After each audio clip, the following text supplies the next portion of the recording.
ওকে দেখলেই আমার মাথাটা কেমন যেন গুলিয়ে যায়, কিন্তু এত কিছুর ভালোর মধ্যে আমি সত্যি কোথাও নেই।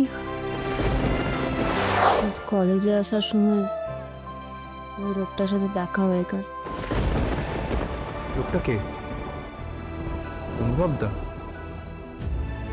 তোর অনুভব দার সঙ্গে দেখা হলো? তো তারপর কি হলো?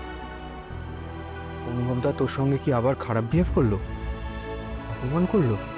না, কথা হয়নি। একটা সিগন্যালে আমার অটোটা গিয়ে ওর গাড়ির পাশেই দাঁড়ালো। তখন থেকে আমার মনটা কেমন কেমন করছিল, আর আমিও দেখে ফেললাম ওকে। দেখলাম ওর বউ গাড়ি চালাচ্ছে আর ও এদিকে বসে। তারপরে কি খেলা বলতো? কি দরকার ছিল কলেজে আসার পথে ওর সঙ্গে দেখা করা? ওসব ছাড়। অনুভব দা তোকে দেখেছে? অ্যাকনলেজ করেছে? হ্যাঁ, দেখেছে। দেখেই কেমন থমকে গেল। সিগন্যাল ছাড়তেই ওর বউ গাড়ি চালিয়ে দিল, হুশ করে বেরিয়ে গেল। তারপর তুই বেহুশের মতো ইনসিডেন্টটা নিয়ে বেশি ভেবে ভেবে ক্লাসে বকা খেয়ে গেলি? আমি ভাবছিলাম ওকে অফিস যেতে শুরু করেছে, ওর বউ গাড়ি করে নিয়ে যায় ওকে। অফিসের জামা কাপড় পরেছিল দেখলাম, ওটা ওর অফিসে যাওয়ার পথ। আচ্ছা বিশ্ব, কি হবে যদি আবার দেখা হয়ে যায়? তারপর আবার ঠাকুরের খেলাধুলো নিয়ে রচনা লিখবি। দেখ, এবার তুই কিন্তু আমাকে ইরিটেট করছিস।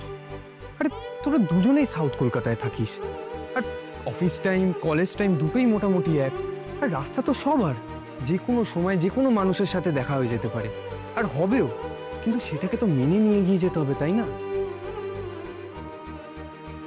লাজবন্তী, তোকে মেন্টাল ডিলেমাগুলো থেকে কিন্তু বেরোতেই হবে। ওকে দেখলেই আমার মাথাটা কেমন যেন গুলিয়ে যায়। লাজবন্তী, তোর জীবনটা এত সহজ নয়। অলরেডি তোর একটা ঝামেলা আছে। তোর বর এক পিস যন্ত্র, সেই ফ্রন্টে ভয়ানক একটা ঝামেলা আছে। সেই বিয়ে থেকে তোকে একসময় বেরিয়ে আসতেই হবে, সেটা তুই খুব ভালো করেই জানিস লাজবন্তী। সেই লড়াইটা বিরাট লড়াই।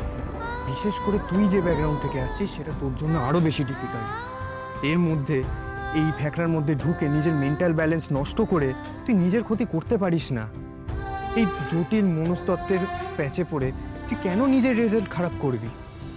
ওই যে নীলাব্জ, ও মুখিয়ে আছে, ও মুখিয়ে আছে তোকে ইনসাল্ট করবে বলে, আর তুই এটা হতে দিবি না। ব্যাস, প্লিজ এই অ্যাডভাইসটা তুই নে। অনুভবটাকে দেখে তোর মন খারাপ হয়েছে সেটা আমি বুঝতে পেরেছি, কিন্তু সেটাও কি ঠিক বল? অনুভবটা বেরোচ্ছে মানে সুস্থ হচ্ছে, নর্মাল লাইফে ফিরছে, সেটা তো ভালো লাগছে না?